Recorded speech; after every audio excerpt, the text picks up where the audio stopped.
ચાલો આપણે હવે શરૂ કરીએ સ્તન ગ્રંથિ બોલપેન ક્યાં મૂકી દીધી એટલે બોલપેન તું અહીંયા આવીને ક્યાં વહી ગઈ હા મળી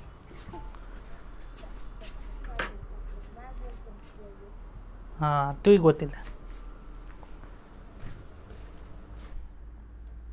ચાલો જો ક્રિયાશીલ સ્તન ગ્રંથિ તો બધા સસ્તન પ્રાણીની અંદર હોય ખબર છે ને આપણે એને આધારે આપણે સસ્તન આખો વર્ગ પાડ્યો તો સસ્તન વર્ગના પ્રાણીઓ તો એ ક્રિયાશીલ સ્તન ગ્રંથિ છે ને એ બધા જ માદા સસ્તનોની લાક્ષણિકતા છે બધા નર સસ્તનોની લાક્ષણિકતા નથી સ્તન ગ્રંથિ બધાની છે પરંતુ ક્રિયાશીલ સ્તન ગ્રંથિ બધા માદા સસ્તનોની લાક્ષણિકતા છે એની અંદર હોય શું સ્તનનું તમે ડિસેક્શન કરો બ્રેસ્ટનું ડિસેક્શન કરો તમને શું જોવા મળે તો એની અંદર ગ્રંથિમય પેશી જોવા મળે અને અલગ અલગ માત્રાની અંદર ચરબી જોવા મળે એટલે કે ફેટી ટીશ્યુ જોવા મળે સ્તન ગ્રંથિની અંદર હોય શું તો કે આપણે કેમ શુક્રપિંડને કટ કર્યો તો એની અંદર આપણને 250 ખંડ જોવા મળતા હતા કોઈકને વધારે કોઈકને એનાથી ઓછા એવી રીતે સ્તનની અંદર 15 થી 20 ખંડો જોવા મળે કોની અંદર છે સ્તનની અંદર છે આથી એને સ્તન ખંડો કહેવાય ખબર પડી હવે એક ખંડ લઈ લે એની અંદર શું જોવા મળે તો કે તમે એક ખંડ ઉપાડો એની અંદર તમને કુપિકાથી ઓળખાતા કોષોના સમૂહ જોવા મળે કુપિકા એટલે હું જો સામાન્ય રીતે આપણે કોષોનો સમૂહ હોય આપણે જઠરીય ગ્રંથિ જોઈ હતી તે જઠરીય ગ્રંથિ જઠરની અંદર હોય એની અંદર આપણને ઘણા બધા કોષો જોવા મળે એની તમે કેટેગરી પાડો ને તો 3 પ્રકારના કોષો જોવા મળતા ખબર છે ચીપ સેલ પેરાઇટલ સેલ એવું બધું આપણને જોવા મળતું હતું એવી રીતે આની અંદર જે કોષોનો સમૂહ હોય ને 1 કોષ 2 કોષ 3 કોષ 4 કોષ 5 કોષ 6 કોષ 7 કોષ 8 એમ આખો સમૂહ હોય એને શું કહેવાય કુપિકા તરીકે ઓળખવામાં આવે ખબર પડ્યું એસિનાર સેલ તરીકે ઓળખવામાં આવે એ શું કરે તો કે એ દૂધ બનાવે ને દૂધનો સ્ત્રાવ કરે બનાવે કોણ આખું સ્તન દૂધ નથી બનાવતું એની અંદર તો શું છે તો કે સર ફેટી લીવર છે ને ગ્રંથિમય પેશી છે એની અંદર જે કુપિકાથી ઓળખાતા જે કોષોનો સમૂહ છે એ શું કરે છે દૂધ બનાવી અને એનો સ્ત્રાવ કરે હવે એ ક્યાં જાય તો આપણને ખબર છે જે બહિર્સ્ત્રાવી વસ્તુ છે એ સ્પેસિફિક નલિકા દ્વારા એક જગ્યાએથી બીજી જગ્યાએ જાય આમ રુધિરમાં જાય નહીં રુધિરમાં જાય તો એને અંતરસ્ત્રાવ કહેવાય તો ક્યાં જાય છે તો કે કુપિકાના પોલાણની અંદર સ્ટોર થાય છે કેવું કુપિકાનું પોલાણ કેવું હોય જો અહીં પાછળ આપ્યું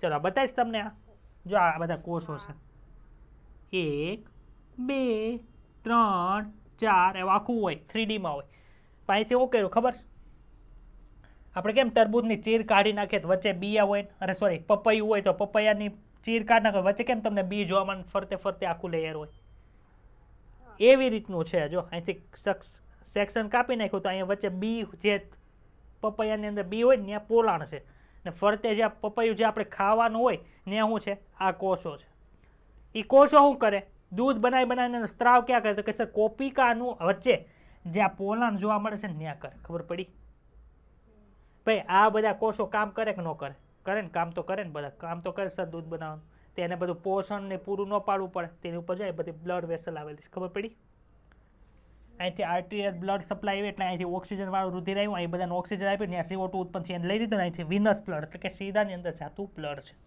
એટલું તમે સમજાઈ ગયું એટલે ખબર પડી આ એક કુપિકા છે તો ભાઈ અહીંયા કુપિકા છે અહીંયા બીજી કુપિકા અહીંયા ત્રીજી કુપિકા અહીંયા ચોથી કુપિકા એના દ્વારા દૂધ બનાવી જાય ક્યાં તો કે સર કોમન નળીની અંદર જાય કઈ નળી તો કે સર આ જે છે એને સ્તન નલિકા કહેવાય આ સ્તન નલિકા એક બીજી ત્રીજી ખબર પડી તમને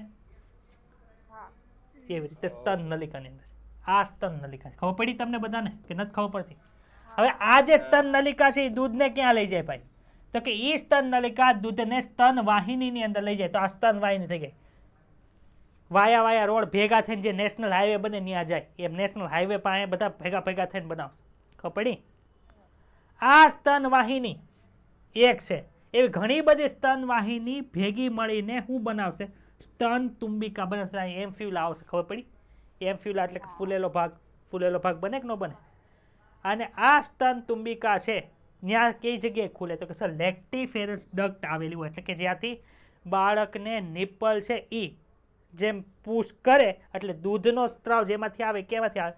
લેક્ટિફેરસ ડક્ટમાંથી આવે. ખબર પડે છે? તો જો અહીંયા ઈ જ છે. સ્તન ખંડો, એમાં સ્તન કુપિકાઓ છે, એમાંથી ડાયરેક્ટ સ્તન નલિકા આવી. અહીંયા જો ઉપસેલો ભાગ બતાવીશ તમને, અહીં ઉપસેલો ભાગ આમ કઈ છે ઈ? તુંબિકા.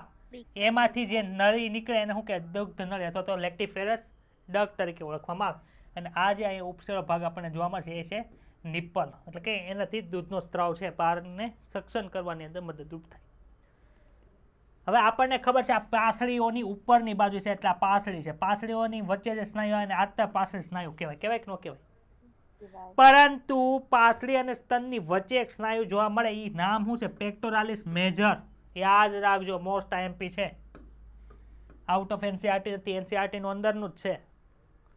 ખબર પડી? આવશે તમારે પેક્ટોરાલિસ મેજર અને પેક્ટોરાલિસ માઇનર આવતા વર્ષે ભણવામાં. મસલ ભણશો ને ત્યારે પણ આવશે થોરેક્સના મસલની અંદર. અત્યારે આખા યાદ રાખો કે સ્તન અને જે આપણા રીબ કેજ છે એની વચ્ચે આપણને ક્યુ સ્નાયુ જોવા મળે છે, પેક્ટોરાલિસ મેજર્સ જોવા મળે છે. ખાસ હાઇલાઇટર હોય તો કરી નાખો. હાઇલાઇટર આપ્યું છે, હું કામ ન હોય? હારે લઈને જ બેઠા હોવો જો, નકર ઢીબડીશું. ચાલો, ક્લિયર આ વસ્તુ? તો અહીંયા રિપ્રોડક્ટિવ સિસ્ટમ આપણે ફિમેલની પૂરી થાય છે. આપણે ઓલાની અંદર જેમ ડાયાગ્રામની અંદર જોયું હતું એમાં અહીંયા જોઈ લઈએ.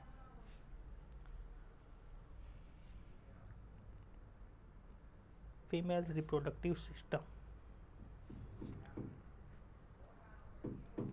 ચાલો, આ બ્રેસ્ટ છે, બ્રેસ્ટને કટ કરશું આપણે એટલે શું જોવા મળશે? તો કે સર જો આ બધા બતાવે છે, આ યલો યલો બધાને, એ શું હશે? તો કે સર એ ફેટ છે. આપણે જોયું હતું ને ગ્રંથિમય પેશી અને ચરબી આવેલી હોય, તો એને આપણે જ્યારે કટ કરીએ તો જો તમને અહીંયા જોવા મળી બધી આ કુપિકાઓ. એમાં જો અહીંયા અલગ અલગ કોષો છે, જો બહારથી જો તમને કોષો જોવા મળશે. એમાંથી જે આ બધી લેક્ટિફેરસ ટ્યુબ્યુલ ને એ બધી અહીંયા બનશે છેલ્લે. ખબર પડી તમને કે ડાઉટ છે? ચાલો, હવે પેલ્વિક રિજિયનની અંદર જાય એટલે આ પેલ્વિક કેવિટી આવી ગઈ. પેલ્વિક કેવિટીની અંદર જો અહીંયા છે ને આગળની બાજુ તમને જગ્યા બતાવીશ ખાલી, અહીંયા ત્યાં શું હોય? યુરિનરી બ્લેડર હોય, એટલે કે મૂત્રાશય હશે. આપણે રિપ્રોડક્ટિવ ભણીએ છીએ એટલે અહીંયા હશે, મૂત્રાશય બતાવેલું નથી. હવે અહીંયા ઉપરની બાજુએ જે આપણને ફોલ્ડ જોવા મળે છે, લેબિયા મેજોરા બતાવીશ બધાને.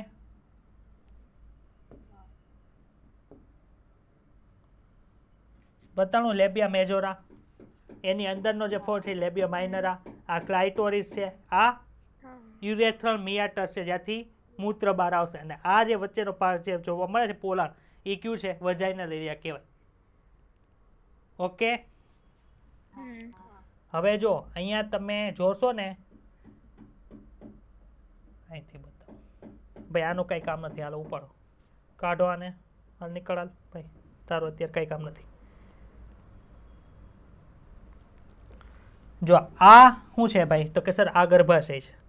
કઈ જગ્યાએ છે? જો આ લિગામેન્ટ બતાય તમને, અસ્થિબંધ વ્હાઇટ કલરના બધા. જો આ તો અહીંયા જો બતાણા, આ બધું જે વ્હાઇટ વ્હાઇટ છે, આ જો આ હું કાઢું છું, આ નીકળે છે, જો શું હતું? અસ્થિબંધ હતું, એની ઉપર ગર્ભાશય મૂકેલું હતું. ક્લિયર? આ તમારું ફિમેલ રિપ્રોડક્ટિવ સિસ્ટમ પૂરું. આ જો આ શું છે ભાઈ? ઓવરી, એટલે કે અંડપિંડ છે. ત્યાં એની બહાર જો અડીને તે કોણ આવેલું છે? અંડવાહિની. જો ત્રણેય બાજુએથી, એ બધી બાજુએથી 3D ની અંદર હોય. એટલે 3D ની આપણે જોઈએ ને તો આમ છેદ લઈએ ને તો આપણે ખાલી ડાયરેક્ટ આવી રીતે જ દોરતા હોઈએ. આપણે આવી રીતે જ દોરીએ ખાલી. હોય 3D ની અંદર. બતાવીએ ને તમે 3D ની અંદર કેવી રીતે છે. એટલે આવું ઇમેજિન કરતા આવડી જવું જોઈએ. જેટલું ઇમેજિનેશન તમારું સારું હશે ને એટલો તમારે એનેટોમીનો સબ્જેક્ટ છે ને એટલો પાવરફુલ થશે. ક્લિયર?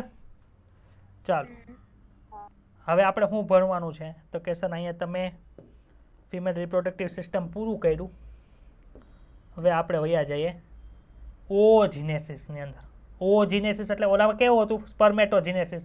સ્પર્મેટોજીનેસિસ એટલે શું થતું? તો કે સર શુક્રકોષ નિર્માણ. તો આમાં શું આવશે? ઓજીનેસિસ એટલે કે અંડકોષજનન. અંડકોષજનનની અંદર વિશેષતા શું આવશે? જો પુખ્ત માદા જનીનના નિર્માણની જે પ્રોસેસ છે એને oogenesis કહેવાય. ક્યારે શરૂ થાય ભૈયા? આ શરૂ ક્યારે થાય? જો આપણને ખબર છે શુક્રકોષ જનન શરૂઆત ક્યારે થતી હતી ભાઈ? પ્યુબર્ટી સમય થતી હતી. હા, અહીંયા ક્યારે શરૂ થાય? જો વાંચો તો હું લખ્યું છે.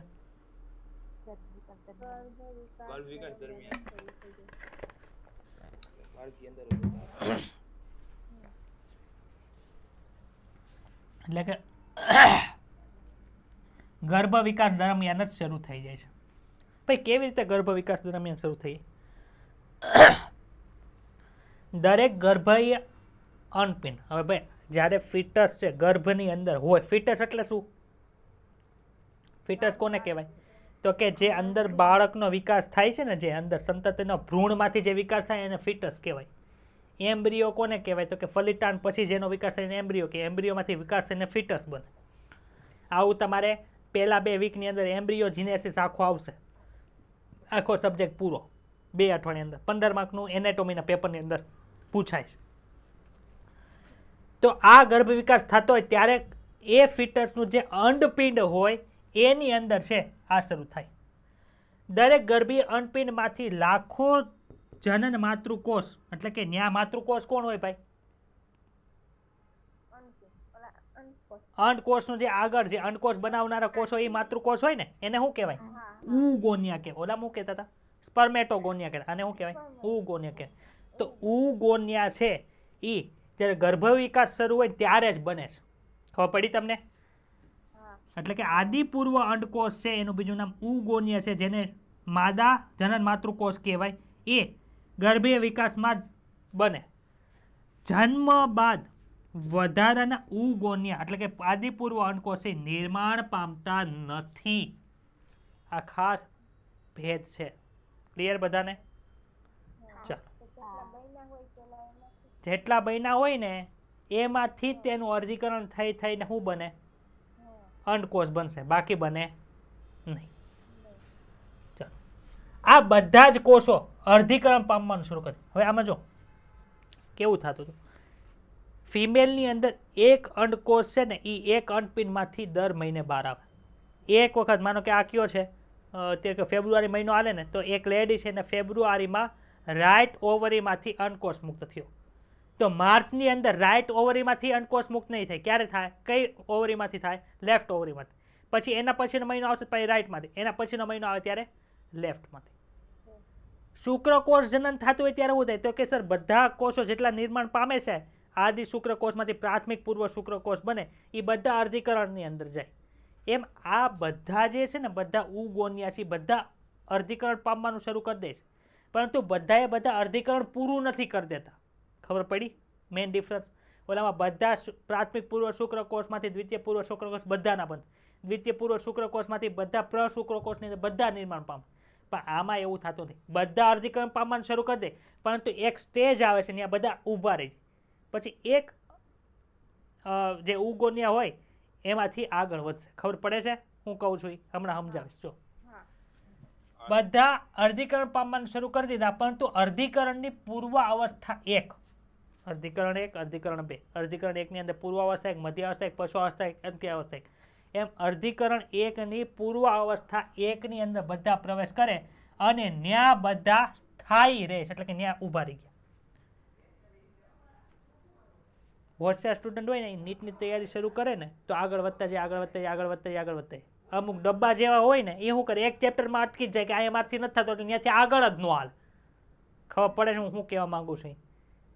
એમ બધા ઉગોનિયા છે એ અર્ધીકરણ પામવાનું શરૂ કરી દે, પણ પૂર્વ અવસ્થા 1 ની અંદર બધા ઊભા રહી ગયા, ત્યાંથી આગળ વધતા નથી. તો જો ઓલામાં શું કહેતા હતા આપણે? સ્પર્મેટોગોનિયામાંથી જે અર્ધીકરણ પામીને બને એને શું કહેતા હતા? સોરી, સ્પર્મેટોગોનિયામાંથી સમવિભાજન પામીને જે બનતા એને પ્રાઇમરી સ્પર્મેટોસાઇટ કહેતા હતા. પ્રાઇમરી સ્પર્મેટોસાઇટમાંથી જે અર્ધીકરણ 1 પામતા હતા એને સેકન્ડરી સ્પર્મેટોસાઇટ કીધું. સેકન્ડરી સ્પર્મેટોસાઇટમાંથી જે અર્ધીકરણ 2 પૂરું કરે એને શું કીધું હતું? સ્પર્મેટિડ અથવા તો પ્રશુક્રકોષ કીધું હતું, ખબર પડી તમને? એવી રીતે ઉગોનિયામાંથી, હવે ઉગોનિયાનું સમવિભાજન થઈને બીજા ઉગોનિયા નથી બનતા, એવું તો આપણે ના પાડતી હતી. એટલે ઉગોનિયામાંથી જે પૂર્વાવસ્થા એકની અંદર બધા ઊભા રહી ગયા ને એને શું નામ આપ્યું? પ્રાઇમરી ઉસાઇટ અથવા તો પ્રાથમિક પૂર્વ અંડકોષ નામ આપ્યું. સમજાય છે? આ પ્રાથમિક પૂર્વ અંડકોષ છે એ બધા ક્યાં હોય તો કે દરેક પ્રાથમિક પૂર્વ અંડકોષ ગ્રંથીય કોષો વડે ઘેરાયેલા હોય. ગ્રંથીય કોષોને ઇંગ્લિશની અંદર ગ્રેન્યુલોસા સેલ કહેવાય. ખબર પડી? આપણે ઓલામાં ખાલી આવું કોષ જ ભણતા હતા કે આવા બે કોષ બને, બેમાંથી 4 બની ગયા એટલે પ્રશુક્રકોષ છે, એને પૂંછડી આવી ગઈ એટલે શુક્રકોષ થઈ ગયો. પરંતુ આમાં ખાલી શુક્રકોષ એટલે આમાં ખાલી અંડકોષ નથી, અંડકોષની ફરતે અલગ અલગ કોષોના લેયર આવેલા છે. આથી ખાલી આની વાત પૂછી હોય ને, અંદર છે એની વાત પૂછી હોય તો એ અંડકોષ, પણ આને આખે આખું કેવું હોય શું કેવું કે પુટિકા અથવા તો શું કહેવાય ફોલિકલ. ખબર પડી કે ન ખબર પડી? આખાની વાત થતી હોય તો ફોલિકલ આવે, ખાલી અંદરની વાત થતી હોય તો એ ક્યાં વિભાજનને પહોંચ્યો એના આધારે એને ક્યુ નામ આપશું એ આવશે. અહીંયા સુધી ડાઉટ હોય તો બોલો.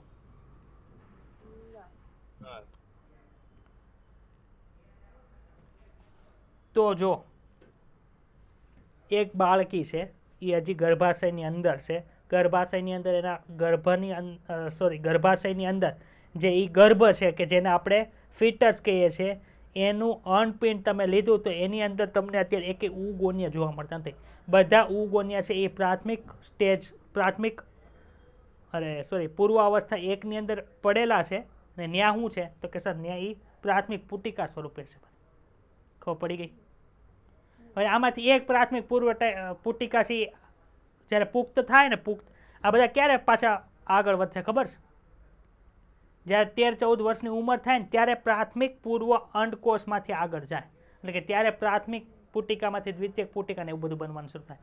એટલે કે 0 એટલે કે જન્મ થયો ત્યારથી 13 વર્ષ સુધી બધા જે ઉગોનિયા છે કયા સ્વરૂપે હોય તો કે સર પ્રાથમિક પૂર્વ અંડકોષ સ્વરૂપે હોય અથવા તો પ્રાઇમરી ઓસાઇટ સ્વરૂપે હોય ને એની ફરતે છે એ ગ્રેન્યુલોસા કોષોનું લેયર આવેલું હોય. આથી એને શું કહેવાય? પ્રાઇમરી ફોલિકલ કહેવાય.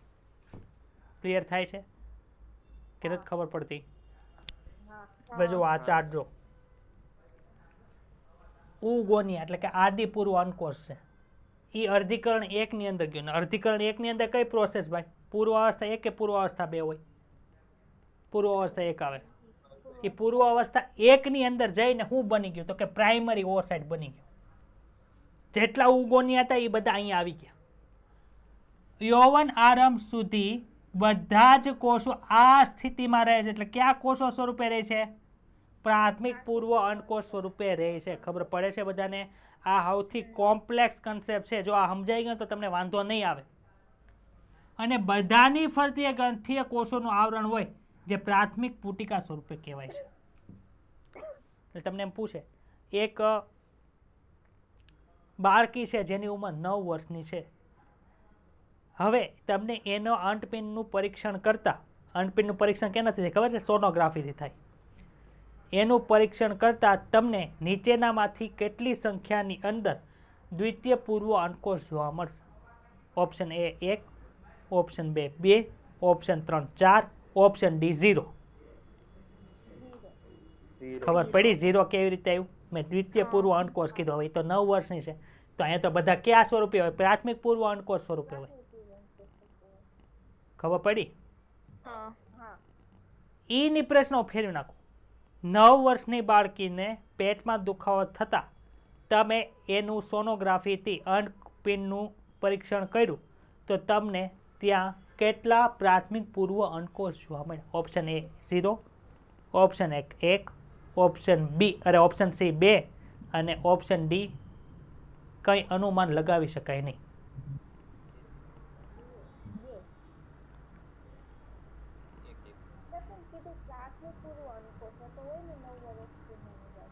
હા પણ કેટલા હોય?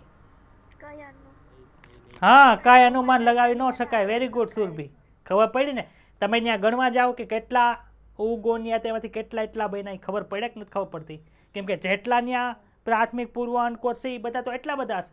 તમને એમ પૂછી શકે કે એક માણસને ટેસ્ટિક્યુલર લોબની એટલે કે વૃષણકોષની અંદર દુખાવો થયો ત્યાં એનું સોનોગ્રાફી કરી ત્યાં તમે કેટલા શુક્રકોષ હશે અનુમાન લગાવી શકો તમે?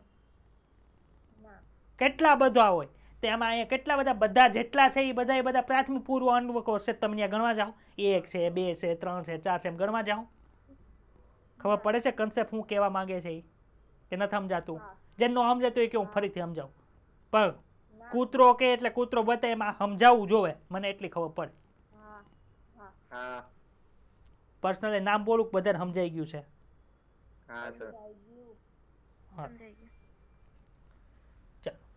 શું થયું? બધા ઉગોન્યા છે ક્યાં આવી ગયા? જન્મ થયો ત્યારે પ્રાથમિક પૂર્વ અંડકોષ સ્વરૂપે. ક્યાં સુધી આવું રહે? તો કે જ્યારે 13 થી 14 વર્ષની બાળકી ન થાય ને ત્યાં સુધી. માનો કે 13 થી 14 વર્ષની બાળકી થઈ ગઈ, તો હવે શું થયું? તો કે જેટલા પ્રાથમિક પૂર્વ અંડકોષ હતા ને જમણી બાજુ ને ડાબી બાજુ 2 ઓવરી હોય ને 2 અંડપિંડ હોય, એમાંથી એક અંડપિંડમાંથી એક પ્રાથમિક પૂર્વ અંડકોષ છે ને આગળ જાય, બાકી બીજા બધા ઈ જ સ્વરૂપે રહે. ખબર પડી? ક્યાં ગયા? તો કે સર એનું અર્ધીકરણ 1 પૂરું થયું. અર્ધીકરણ 1 ને અંતે કેટલા કોષ બને ભાઈ? 2 કોષ બને. ક્યાં ક્યાં 2 કોષ? તો એકને નામ આપ્યું દ્વિતીયક અંડકોષ અથવા તો સેકન્ડરી ઓસાઇટ અને બીજાને નામ આપ્યું પોલાર બોડી અથવા તો પ્રાથમિક ધ્રુવ. ભાઈ આવું શું કામ? તમને કન્સેપ્ટ ખબર જ છે પણ પૂછું છું. દરેક ઋતુચક્ર વખતે કેટલા અંડકોષ આવે છે? 1 2 3 કે 0? 1 આવે ને? તો આપણે તો એવું ભણ્યા ભાઈ દરેક અર્ધીકરણની અંદર તો 4 કોષ બને છે, બાકી બધા ગયા ક્યાં?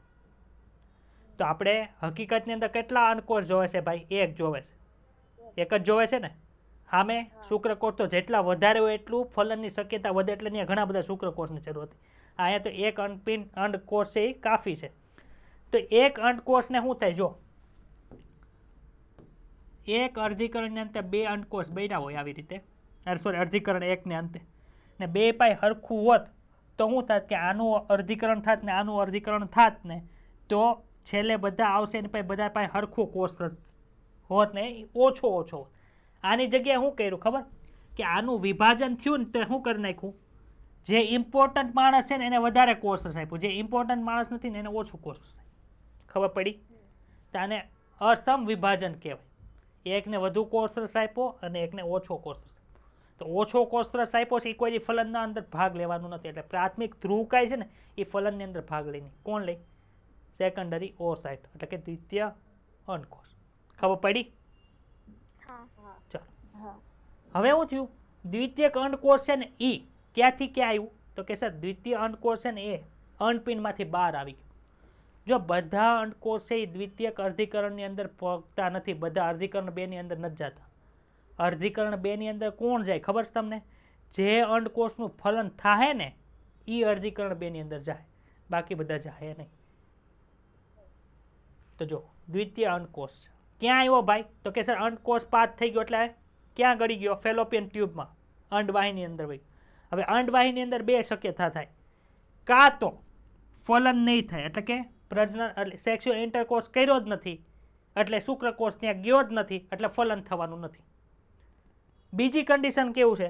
તો કે સેક્સ્યુઅલ ઇન્ટરકોર્સ કર્યો, શુક્રકોષ ત્યાં ગયો ને ત્યાં ફલન થયું. ખબર પડી? 2 કન્ડિશન. જો ફલન નથી થયું તો ત્યાં શું થયું? તો કે ફલન નથી થયું એટલે કોણ બહાર કોણ આવ્યું હતું? દ્વિતીયક અંડકોષ આવ્યો હતો. એટલે કે અર્ધીકરણ 1 પૂરું કરેલો છે ને એવો કોષ આવ્યો હતો. એ માસિક સ્ત્રાવ દ્વારા છે દૂર થઈ જશે. ખબર પડી? એટલે જો આ રેડ કલરનો કોષ છે ને આ એ જો માસિક સ્ત્રાવ દ્વારા વજાઇનલ માર્ગમાંથી બહાર વયો ગયો. બીજો કન્ડિશન કે શું થયું?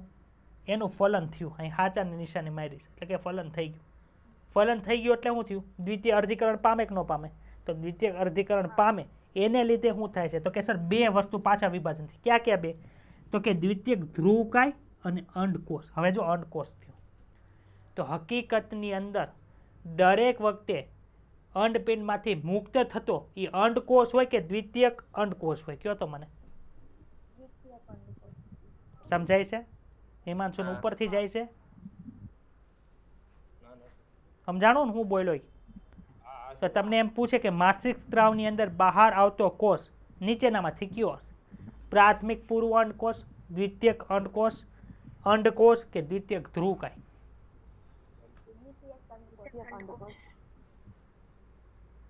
સમજાઈ ગયું બધાને? કન્સેપ્ટ ક્લિયર થયો? ચાલ, અહીંયાથી નીટ 2019માં પ્રશ્ન પૂછ્યો હતો કે દ્વિતીયક અંડકોષનું નિર્માણ નીચેનામાંથી કઈ જગ્યાએ થાય? ફલન પછી, ફલન પહેલા, એવું બધું હતું. એ જે આ કન્સેપ્ટ સમજ્યા છે ને વાંધો નહીં. એટલે આ વસ્તુ ખબર પડી તમને? જો પાછળ છે ને ચાર્ટ આપેલો હશે તમને. જનન માતૃકોષનું વિભેદીકરણ થઈને કોણ બન્યું ભાઈ? તો કે પ્રાથમિક પૂર્વ અંડકોષ. આ બધું ક્યારે થાય? સમવિભાજન ને વિભેદીકરણ ગર્ભીય અવસ્થા હોય ત્યારે. બહાર નીકળી જાય પછી ન થાય. વિભેદીકરણથી શું થયું? તો કે સર અહીંયા આવ્યું અર્ધીકરણ 1. જો અહીંયા અર્ધીકરણ 1 બતાવીશ તમને. અર્ધીકરણ 1 ની અંદર કઈ વસ્તુ હશે? તો કે સર પૂર્વ અવસ્થા 1 હશે. અર્ધીકરણ 1 ની અંદર પૂર્વ અવસ્થા 1 ને અટકી ગયું. જો અહીં ડેશ ડેશ ડેશ માર્યું. આવ્યું ક્યારે? આવી કીધું જન્મ થયો ત્યારે. બતાવીશ ને? જો અહીં જન્મ લખો, બાળક અવસ્થાએ વહી ગઈ ને યુવાન અવસ્થાની શરૂઆત થઈ ત્યારે એક જે પ્રાથમિક પૂર્વ અંડકોષમાંથી જે બન્યું હતું એનું પહેલું વિભાજન થયું, પહેલું અર્ધીકરણ પૂરું થયું.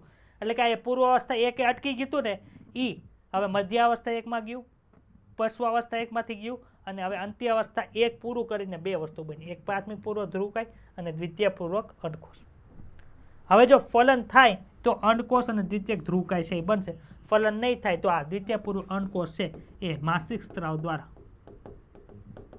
બહાર વયું છે. ક્લિયર? આ આપણે હવે કોષની માહિતી મેળવી. કોની માહિતી મેળવી? ક્યાં ક્યાં કોષના નામ આવ્યા? જો અહીં યાદ રાખજો. પ્રાઇમરી ઓસાઇટ. પહેલા તો ઓગોનિયામાંથી પ્રાઇમરી ઓસાઇટ.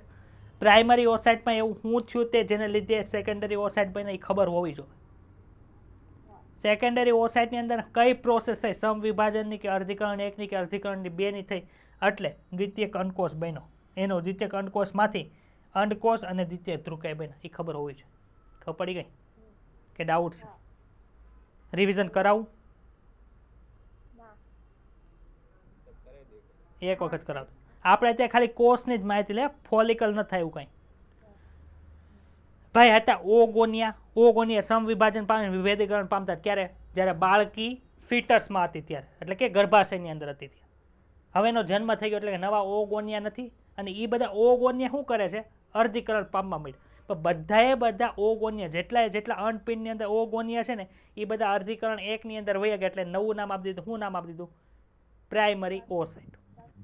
પણ અર્ધીકરણમાં કઈ જગ્યાએ અર્ધીકરણ 1 આવે, અર્ધીકરણ 2 આવે? અર્ધીકરણ 1ની અંદર પૂર્વ અવસ્થા, મધ્ય અવસ્થા, પશ્વ અવસ્થા, અંત્ય અવસ્થા 1 આવે. એમાં ક્યાં જાય છે? તો કે અર્ધીકરણ 1ની પૂર્વ અવસ્થા 1ની અંદર આવીને બધા ઊભા રહી ગયા. ત્યાંથી કોઈ આગળ લેવાનું નામ નથી. ત્યાં છે ને બંદૂક લઈને ઊભો છે એક માણસ, એટલે ત્યાંથી કોઈ આગળ જતું નથી. એટલી ખબર પડી ગઈ? ભાઈ ક્યાં સુધી આવી રહ્યું? તો કે બાળકીનો જન્મ થઈ ગયો ત્યારે આવું ના હતું. 8 વર્ષની હતી તોય આવું, 9 વર્ષની હતી તોય આવું, 10 વર્ષની તોય આવું, 11, 12, 13 વર્ષનું એન્ડિંગ અથવા 14 વર્ષ, એટલે કે યુવાન અવસ્થા આરંભ થઈ ત્યાં લગી આવું. હવે યુવાન અવસ્થા આરંભ થઈને ત્યારે એક પ્રાઇમરી ઓસાઇટે હિંમત કરી આગળ જવાની. એક જ હો, બધા નહીં, ખાલી એક જ. ને એ શું કરે છે? અર્ધીકરણ 1 પામી અને કયા સ્વરૂપે રહે છે? સેકન્ડરી ઓસાઇટ અને પોલાર બોડી સ્વરૂપે રહીશું. ખબર પડી ગઈ ભાઈ બધાને? હવે એ મહિનાની અંદર માનો કે ફેબ્રુઆરી હાલે છે ને અત્યારે કોઈ બાળકી છે 14 વર્ષની થઈ એટલે એક ઓસાઇટ આગળ આવ્યું ને અત્યારે તો ફલન કોઈ કાળે થાય નહીં, સેક્સ્યુઅલ ઇન્ટરકોર્સ કાંઈ થાય નહીં, સેફ ઝોનની અંદર હોય. આથી સેકન્ડરી ઓસાઇટ છે એનું અર્ધીકરણ 2 તો થશે જ નહીં, ડાયરેક્ટ ક્યાં વહી જશે? માસિક સ્ત્રાવ દ્વારા બહાર વહી. પછી એનો નેક્સ્ટ મહિનો આવે માર્ચ મહિનો, તો ત્યારે બીજી ઓવરીમાંથી બીજો પ્રાઇમરી ઓસાઇટ છે એ આગળ આવે, આખી સેમ પ્રોસેસ ફોલો કરશે, બહાર નીકળે, ફોલો કરશે બહાર, ફોલો કરશે બહાર. હવે એ બાળકી 22-23 વર્ષ થઈ, એના લગ્ન થઈ ગયા ત્યારે આ પ્રોસેસ થઈ અને સેક્સ્યુઅલ ઇન્ટરકોર્સ થયો, એને લીધે શુક્રકોષ ન્યા ગયો એટલે હું થયું? ફલન થઈ ગયો. એટલે દ્વિતીયક અંડકોષ છે એ શુક્રકોષ અંદર આવ્યો, પાસે આવ્યો એટલે દ્વિતીયક ધ્રુવકાય અંડકોષની અંદર જાય, અર્ધીકરણ 2 પૂરું કરશે અને પછી એ આ અંડકોષ સાથે શું કરશે? ફલન કરશે. ખબર પડી ગઈ હિમાંશુ? હવે આ જે અંડકોષ જે આપણે કહીએ છીએ દ્વિતીય અર્ધીકરણ પછી બને છે એને 2 નામ આપ્યા છે. ઓટિડ કહેવાય ને એને ઓવમ કહેવાય. ઓટિડ અથવા ઓ બે એના જ નામ છે. Clear concept? હવે કન્સેપ્ટ સમજવાનો છે ફોલિકલ્સનો બધું. ફોલિકલ એટલે શું? Introduction of various stages of egg cell and follicle. હાલો ભાઈ, આ અંદર છે પ્રાથમિક પૂર્વ અંડકોષ જે બધાની અંદર હોય. જન્મ સમયે બધા ઓગોનિયા છે એ પ્રાથમિક પૂર્વ અંડકોષ સ્વરૂપે છે. ખબર પડી ગઈ? પરંતુ પ્રાથમિક પૂર્વ અંડકોષ સ્વરૂપે એકલાનો એને સિક્યોરિટી આપી. કોઈ સિક્યોરિટી આપી? ભાઈ ગ્રંથિય કોષોએ આપેલી છે. ખબર પડી ગઈ? ગ્રંથિય કોષોએ આપેલી છે. પ્રાથમિક પુટિકા અથવા તો એને પ્રાઇમરી ફોલિકલ તરીકે ઓળખવામાં આવે. હવે આ પ્રાઇમરી ફોલિકલ ક્યાં સુધી રહે? તો કે જન્મ થઈ ગયો તો આ 1 વર્ષે, આ 2 વર્ષે, 3 વર્ષે, 4 વર્ષે, 5 વર્ષે, 6 વર્ષે, 7 વર્ષે, 8 વર્ષે, 9 વર્ષે, 10 વર્ષે, 11, 12, 13 વર્ષ સુધી બધા આ સ્વરૂપે હશે. 13મું વર્ષની એન્ડિંગ આવ્યો હતો તો 14 વર્ષ એટલે કે યૌવન આરંભ થયો ત્યારે જો અંદર તો કોણ છે? તો કે જો અહીંયા જેવો કોષ બતાવે એવો ને એવો સેમ ટુ સેમ હોય તો અંદરની બાજુએ કોણ હોય ભાઈ? અહીંયા કયો તો મને. પ્રાથમિક પૂર્વ અંડકોષ હોય. ખબર પડી? આમાં ને આમાં ફરક શું થયો ભાઈ? જો અહીંયા જેટલા કોષો હતા ને ગ્રંથિય કોષો એની કરતાં વધારે ગ્રંથિય કોષો આવ્યા. બતાડા તમને? એની ઉપર બ્લુ કલરથી એક વધારે લેયર આવ્યું જેને થેકા કીધું. આની કરતાં અલગ થઈ ગયું એટલે નવું નામ આપવું પડે કે ન આપવું પડે? પ્રાઇમરી પછી શું આવે? સેકન્ડરી આવે કે ન આવે? એટલે નામ આપી દીધું સેકન્ડરી ફોલિકલ અથવા તો દ્વિતીયક પુટિકા. દ્વિતીયક પુટિકા યૌવનના આરંભ પછી અંડપિંડની અંદર કેટલી હોય? એક જ હોય. કાં તો એ ડાબી બાજુ હશે કાં તો જમણી બાજુ હશે. ખબર પડી તમને? ચાલો હવે શું થયું? જો મેં તમને કીધું હતું ને કે એક જણાએ હિંમત કરી બારું નીકળવાની. એ જે બારું નીકળવાની જે હિંમત કરે ને એમાં આ બધા ફેરફાર થાય હો. બાકી બધા તો પ્રાઇમરી ફોલિકલ વાળા જ છે ને એમાં પ્રાથમિક પૂર્વ અંડકોષ જ હોય. ચાલો હવે શું થયું? પ્રાથમિક પૂર્વ અંડકોષનું અર્ધીકરણ એક પૂરું થયું હતું. ખબર છે? મેં કીધું હતું તમને. અને હું નિર્માણ પામતું હતું તો કે જો એની અંદર દ્વિતીયક પૂર્વ અંડકોષ અને પ્રાથમિક ધ્રુવકાય હતું. જો બતાવીશ તમને 2 વસ્તુ. હવે જો અહીંયા ગ્રંથિય કોષો લાલ કલરના હતા. એ કોણ હતું? ગ્રંથિય કોષો હતા. એની ઉપર થેકા હતું કે નહોતું? થેકાનું આવરણ હતું ને. એ હવે જો 2 ભાગની અંદર વિભાજિત થઈ ગયું. અંદર ઇનર થેકા, આઉટર થેકા એટલે કે અંતર આવરણ અને બાહ્ય આવરણ એમ 2 કરી નાખ્યું. ભાઈ સેકન્ડરી ફોલિકલ કરતાં નવું થયું. આ તે નવું નામ આપવું પડે. શું નામ આપ્યું ભાઈ? તો કે સર તૃતીયક પુટિકા અથવા તો ટર્સરી ફોલિકલ આપ્યું. ભાઈ આની અંદર એક વિશેષતા છે. શું વિશેષતા છે ભાઈ? તો કે આ જે છે ને એની તરવા માટે અહીંયા પ્રવાહી ભરેલી ગુહા છે જેને એન્ટ્રમ કહેવાય. તો તમને એવો પ્રશ્ન પૂછે કે એન્ટ્રમ છે નીચેનામાંથી કઈ ફોલિકલની અંદર જોવા મળે? સૌ પ્રથમવાર જોવા મળે. Primary follicle, secondary follicle, tertiary follicle કે ગ્રાફિયન ફોલિકલ? Tertiary follicle. ખબર પડી કે ડાઉટ છે? આગળ શું હતું? Inner theca, outer theca. આ બધા કોષો ઘણા બધા હતા. આ શું છે ભાઈ? તો કે સર આ છે પ્રાથમિક ધ્રુવકાય. અહીંયા શું હતું? આ ભાઈ આ કોષનું નામ શું હતું? બોલો જી. દ્વિતીય પૂર્વ અંડકોષ. ક્લિયર? તો દ્વિતીય પૂર્વ અંડકોષ ઉપર એક કોષોનું લેયર આવી ગયું જેને શું કીધું નામ આપ્યું? ઝોના પેલ્યુસિડા. તે નવું નામ આપવું પડે. આ ફોલિકલને શું નામ આપ્યું? ગ્રાફિયન ફોલિકલ અથવા તો મેચ્યોર ફોલિકલ અથવા તો પુખ્ત પુટિકા તરીકે ઓળખવામાં આવે. આમાં કોઈને કંઈ ડાઉટ હોય તો બોલો. તમારી ડાયાગ્રામ બુકની અંદર જો પેલા ડાબીથી જમણી આપ્યું, જમણીથી નીચે આપ્યું છે, નીચેથી પાછું ડાબી આવ્યું, નીચેથી ત્યાંથી આવ્યું, એવી રીતે લખ્યું છે. સમજાઈ જશે ને? એટલા તો હોશિયાર છે બધા. ચાલો હવે આપણે કીધું તો અંડપાત થાય. કીધું તું કે મેં નહોતું કીધું? એ અંડપાત ક્યારે થાય ભાઈ? તો કે જો અહીંથી થાય. અહીંથી આ ગ્રેન્યુલેશન સેલ હતા એ તૂટી ગયા ઇનર ઠેકા તૂટી ગયું, આઉટર ઠેકા તૂટી ગયું, અને અહીંથી મુક્ત કોણ થયું? સેકન્ડરી ઓવરસાઇટ, એટલે કે દ્વિતીય અંડકોષ મુક્ત થયો. ખબર પડી તમને કે નથી ખબર પડતી? અને આ જે હતું ને ફોલિકલ હતી ને, એ હવે કેમાં ફેરવાઈ ગઈ? તો કે એને હવે કોર્પસ લ્યુટિયમ કહેવાય. ને આ કોર્પસ લ્યુટિયમ ક્યારે બન્યું કયો? અંડપાત થઈ ગયો પછી બન્યું કે ન બન્યું? ને હવે શું કરશે ભાઈ? તો હવે જો અંડપાત થઈ જાય પછી ફલનની સંભાવના રહે. જો સેક્સ્યુઅલ ઇન્ટરકોર્સ થાય તો ફલનની સંભાવના દર વખતે રહે. તો આ શું બનશે? તો કે કોર્પસ લ્યુટિયમ છે ને એ હવે પ્રોજેસ્ટેરોનનો સ્ત્રાવ કરશે. આપણે ભણીએ તો ઇસ્ટ્રોજન અને પ્રોજેસ્ટેરોન ખબર છે? તો પ્રોજેસ્ટેરોનનો આ સ્ત્રાવ કરશે. પણ ક્યારે પ્રોજેસ્ટેરોનનો સ્ત્રાવ થાય જો તો મને કહો તો? અંડપાત થઈ ગયો પછી. તો આપણે કાલ ઋતુચક્ર ભણશું ને નેક્સ્ટ લેક્ચરમાં, ત્યારે અંડપાત પછી છે ને પ્રોજેસ્ટેરોનનો ગ્રાફ વધશે. શું કામે? કોર્પસ લ્યુટિયમનું નિર્માણ થાય છે એટલે. ક્લિયર? પીનલ ફોન બાજુ મૂકી દે ને બેન, અત્યારે નહીં આવે કામમાં. ઓકે, તો આમાં કોઈને કંઈ ડાઉટ હોય તો બોલો. ફોલિકલ અને અંદરના કોષો બે વસ્તુ અલગ અલગ છે. ઇમેજિન થઈ જાય. કાલ રવિવાર છે, સોમવાર છે, મંગળવાર છે. ઇમેજિન કરવા હાટું ટાઈમ આપું છું. ડાઉટ હોય મંગળવારે મને પૂછજો. અહીંયા જોઈ લો, આ રુધિર વાહિની છે, અહીંથી આ નહીં. ક્યાંથી આવી ભાઈ? તો કે સર જ્યાંથી ગર્ભાશય સાથે જોડાઈ રહેતી ત્યાંથી. આ બધી પ્રાથમિક પુટિકા સ્વરૂપે હોય. જો અહીંયા જેટલી બધી હશે ને એ બધી પ્રાથમિક પુટિકા સ્વરૂપે હોય. એમાંથી એક છે એ દ્વિતીયક પુટિકા તૃતીયક પુટિકાની અંદર જાય. જો અહીંયા તમને ગુહા બતાવે છે, બતાવે તમને પાણી ભરેલી ગુહા, એટલે કે પ્રવાહી ભરેલી ગુહા, એટલે એને શું કીધું? તૃતીયક પુટિકા. એમાંથી પુખ્ત થાય એટલે ગ્રાફિયન પુટિકા થયું. ગ્રાફિયન પુટિકામાંથી અંડકોષ ઉત્પન્ન થઈ ગયો, એટલે કે બહાર નીકળી ગયો. ને જે બાકીનો ભાગ હોય છે એને શું કહેવાય? કોર્પસ લ્યુટિયમ કહેવાય. કોનો સ્ત્રાવ કરે ભાઈ? પ્રોજેસ્ટેરોનનો સ્ત્રાવ કરે છે. ડાઉટ છે આમાં? તો અહીંયા સુધી તમારે રીડ કરીને આવવાનું છે, પણ એમાં તમારે ખાલી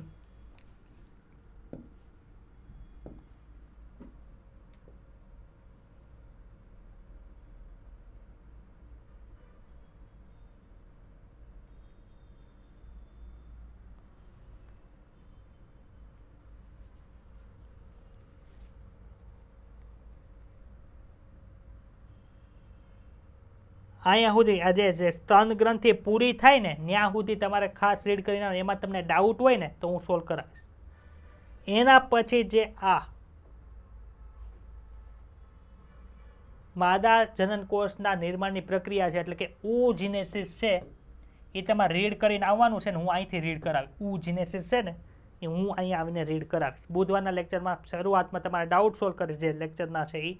એના પછી ઉજીનેસિસ તમારે રીડ કરીને તો આવવાનું છે, પણ હું પાછો રીડ કરાવીશ. એટલે હું તમારે ડબલ વખત રિવિઝન થઈએ અને ઉપરથી વિઝ્યુલાઇઝેશન થઈ, અને એના પછી આગળનું આપણે ચલાવશું. ક્લિયર? ડાઉટ હોય તો બોલો કંઈ.